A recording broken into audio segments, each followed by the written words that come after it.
বাংলাদেশের অর্থনীতির ধারাবাহিক প্রবৃদ্ধি ও যোগাযোগ ব্যবস্থার উন্নতির কারণে বাণিজ্যিক যানবাহনের চাহিদা দ্রুত গতিতে বাড়ছে। ফলে স্থানীয় উদ্যোক্তারা দেশে গাড়ির সংযোজনের কারখানা তৈরিতে বিনিয়োগ করে যাচ্ছেন। নতুন এই বিনিয়োগে নতুন কর্মসংস্থানের ব্যবস্থা হবে, গতিশীল হবে বাংলাদেশের অর্থনীতি।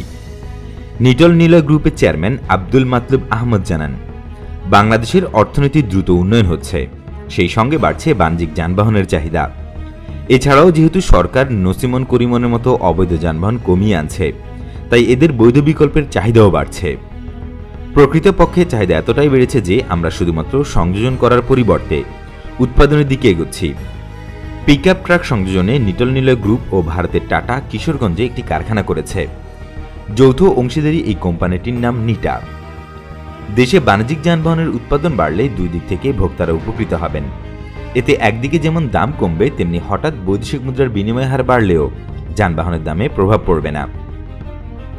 বাণিজ্যিক যানবাহনের সাম্প্রতিক বিক্রি নিয়ে মাতলুব জানান, করোনা ভাইরাস মহামারীতে বাজার প্রভাবিত হয়েছে, কিন্তু এখন পরিস্থিতির উন্নয়ন হচ্ছে।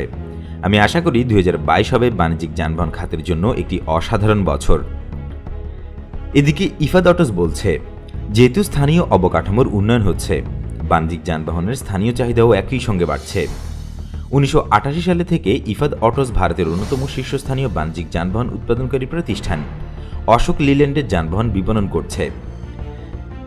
প্রতিষ্ঠানটি জানায়, আগামী বছরগুলোতেও চাহিদা বাড়তে থাকবে।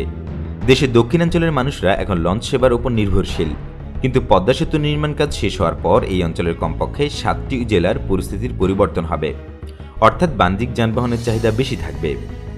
একইভাবে পায়রা বন্দর চালুর পর এবং পার্শ্ববর্তী দেশগুলোর সঙ্গে বাণিজ্য বাড়লেও বাণিজ্যিক যানবাহনের চাহিদা বাড়বে।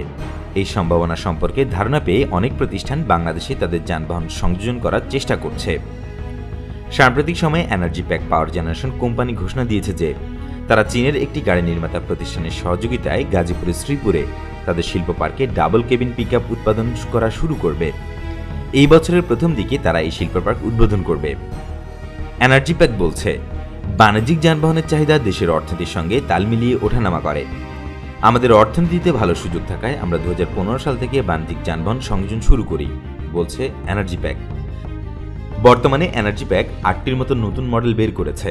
গত 6 মাসে অর্থনীতির চাকা আবার চালু হওয়াতে এনার্জি প্যাক বাণিজ্যিক যানবাহনের বিক্রির ধারা পুনরুদ্ধার করতে পেরেছে।